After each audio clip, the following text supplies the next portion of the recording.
So my name is Patrick McDonald. I am a entertainment reporter and film critic for HollywoodChicago.com. I'm coming to you from the podcast studios at Lincoln Park Room.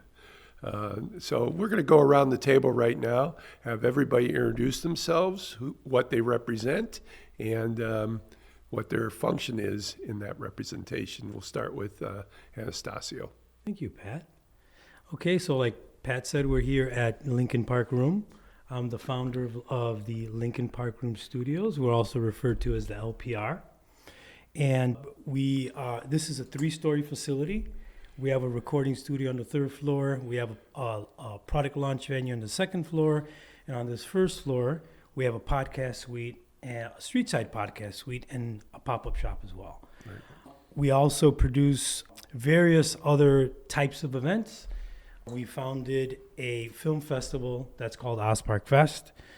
It's a monthly film fest that we produce the last Sunday of every month. Francisco will probably think of anything else that I miss, but Frame One TV, which is an advertising challenge that we produce here as well. And we are the home of the Chicago Unreal chapter, thanks to Robbie, who you'll meet in a minute. And we're very excited about that. Robbie? I am Robert. I am a technical game designer on Fortnite. I have been using Unreal Engine for about 10 years. I was the Unreal chapter lead for San Francisco before I came here. Francisco?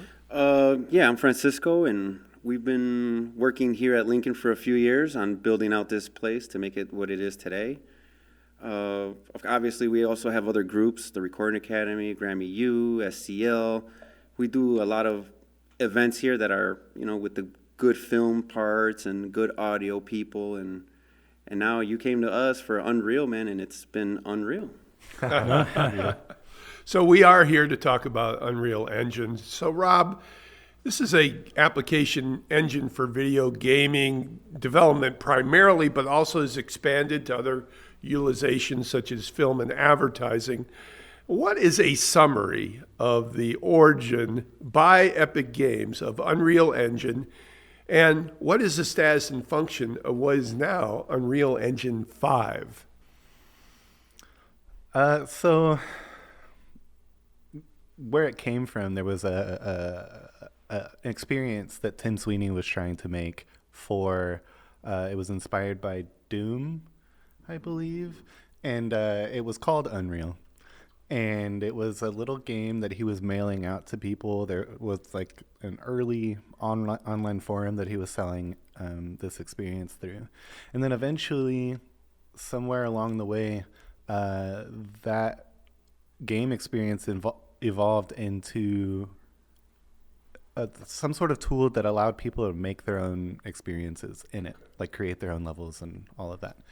And it's kind of gone in and on and over the years from like Unreal, just Unreal, and then eventually there was Unreal 3, and then now we're at 5 right now, and then there's going to be Unreal 6 in probably 2027, probably 2028. It's gone from focusing on just a basic shooter experience all the way up to like now we have mocap situations coming into it. We have architecture, there's cinematography happening. You have news broadcasters that are using it to create the backgrounds. Mandalorian was used Unreal Engine. So many different things, even in manufacturers for like vehicles and stuff, they use it for their real-time rendering for even like down to like the paint jobs on the vehicles. Just real-time renderings of those sorts of things. So that's where it is now, and that's where it's come from. So, Rob, you talked about Unreal Engine. You were the head of the San Francisco chapter. So why don't you talk about these establishing these chapters around the country, forming communities that use the engine? How did the Chicago chapter start, and how did it eventually evolve Lincoln Park Room? Well, I found out that I was getting this job here, and I didn't want to give up what I was doing in San Francisco. I felt like it was significant. I didn't want to like miss out on the opportunity. I had all these skills that I'd picked up from that experience in San Francisco, and I just didn't want to just give up on it. And then I just thought it was super valuable. And then I saw the way that the chapter was doing here. There was an Unreal Chicago chapter, and it was like there was one person, and he was trying his best, but he was having a hard time getting traction or whatever. And I really thought it had a lot to do with how he presented his meetups. Like the quality and that kind of stuff wasn't really attracting people, at least to the way that he wanted it. And he also wanted to start a business. He told me he wanted to like let this go, and it was perfect timing. You know, I just stepped up at the right time and I was like, hey, let's do this. But I also held off and waited until I could hear from somebody who had a venue worthy of the experience that I wanted to present. So that's basically what ended up happening, and then that's how I met you guys. So we'll go to Anastacio and Francisco about this. Rob came in and proposed an Unreal Engine chapter in Chicago, but needed a location to establish the community. How did Lincoln Park Room, with its multi-use studio facilities, provide more than just a place to gather, and how did it find the potential community in Chicago? Unreal Engine is becoming really important in many industries. It's like cross-use case, cross-industry. I kind of knew that already because my background was in technology when I graduated from college. So I was a programmer at first before, we started this venture.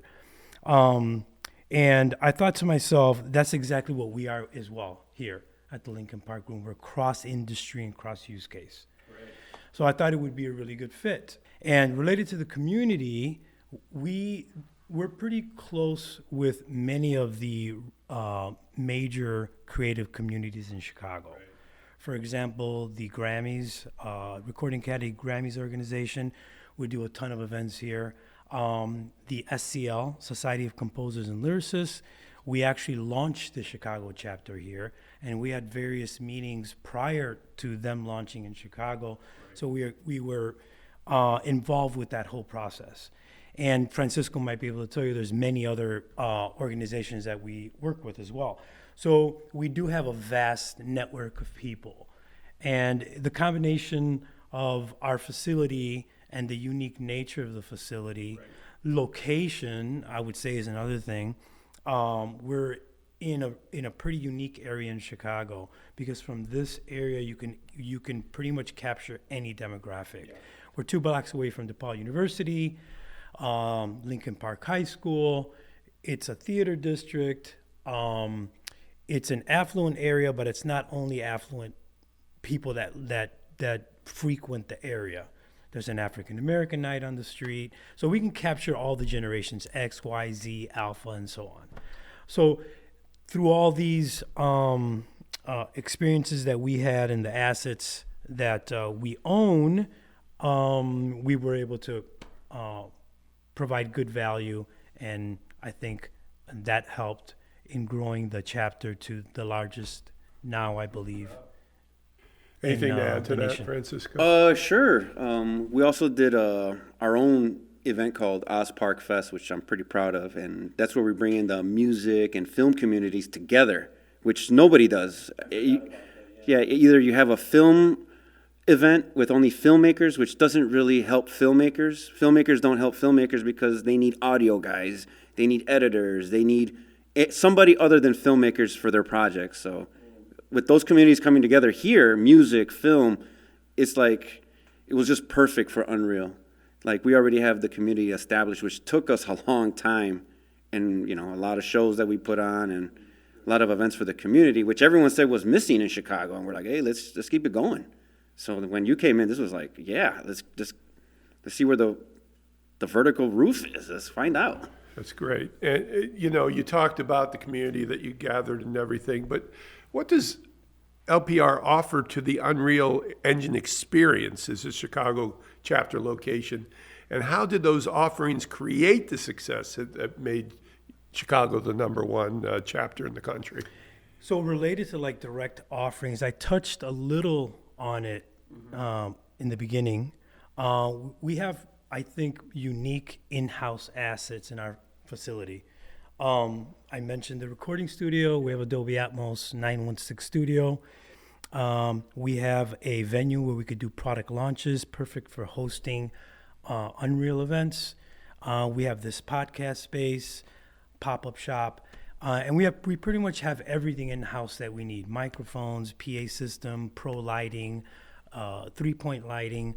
We have kitchen, a couple of kitchens, bars. We have a bar on every floor, I think. Coincidence? Yeah. So that allows us to create immersive events, which is what Francisco, Rob, and I have been working on, right? So, for example, this next chapter meeting, we're going to have a chef. So we're going to be doing a chef residency every month. First Saturday of every month. We're going to have live music. We'll probably be doing some screenings at some point in time. What else am I missing? Yeah, we were talking about screening some of the movies that have been shot. Not like the whole thing, but, show the audience, hey, this is where it's coming from. Architectural backgrounds, like you mentioned, The Mandalorian. There's Marvel movies, on and on and on. So we're going to put those projects up front and foremost, what you can do with it. Give people inspiration, because we have a lot of up-and-coming filmmakers in our squad that are just loving this. And I'll mention that will be Saturday, February 7th. So what time would that start? 6 o'clock. First Saturday of every month, 6 o'clock. Very good. So, Rob, if somebody is a creative but not necessarily a hands-on operator of complex computer programming, how would you recommend the starting point with Unreal Engine 5 to begin the journey of interacting and creating with the engine? I would say come to these events. First Saturday, 6 there you o'clock. go. That's another plug. Very good. That's a plug. But really, come to these things and meet the people that are passionate about it, not just for career sake, but people who just kind of like to hang around the people that create in the engine. Right. People who do it casually, they can present the ideas at a higher level that's not so deep to a point where you would be lost. I think that's a good way to go about it, is you have these conversations with people who are using it. You want to have an understanding, at least at a conversational level, so that way when you get online asking questions about how do you do something, that's one way to go. That's where I would start. And then the step after that would be game jams. Highly recommend using game jams to throw yourselves in the fire and learn how where you would fit in a team, what works for you and what doesn't. You can figure that stuff out pretty quickly, but you also end up meeting some lifelong relationships happen there. You meet some long-term, you build some really good relationships in those situations. Yeah. So just as a final overview question, Unreal Fest will be in Chicago for the first time, June 16th to 18th. Now, what can you tell us about the fest in general and the first Chicago Fest as well, and your LPR's involvement in that overall? Why don't we start with what Unreal Fest is? So we're still trying to figure out at what capacity Unreal Chicago and LPR will be involved with Epic Games directly in terms of satellite event around Unreal Fest. That's the goal. We want to do something like that. We'll have a meeting for that in March, I think. But Unreal Fest in general, as an event, is an opportunity, a huge opportunity for anybody. If you love coming to these events already, absolutely loving going to these things. People that have been doing this for decades. You're just surrounded by the Unreal Engine giants. You can ask questions. It's basically live support, if you're stuck, but also for ideas or finding people or people looking to hire. There's all kinds of studios, companies there with booths. They hand out applications, do interviews right there on the site. Lots of really cool stuff. And then I don't know for sure what's going to happen, but the Unreal Fest that happened in Orlando, we had a concert at the end. They rented out this entire 3-story venue, bars, tiki style, something or other, and they had a huge party on the final day, and everybody was able to come. It was free entry, whatever, free drinks, open bar. It was insane. It was amazing experience and just blew GDC out of the water for me, for anybody who knows what that is.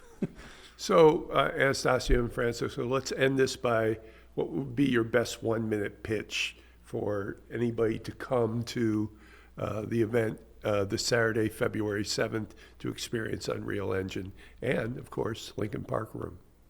Well, number one, you can meet Rob. There you go. That's always good. A lot of good people. There will be a lot of networking going on. And again, like we talked about earlier, we're gonna strive to meticulously plan to make it as immersive as possible. Come find your community. I mean, that's the thing. If you're stuck at home and you're gonna be there Saturday night, why don't you come over here and come meet everyone that's out and about for Unreal Engine? I mean, this is the place where people make connections, and from what we've had in Park Fest, people find each other.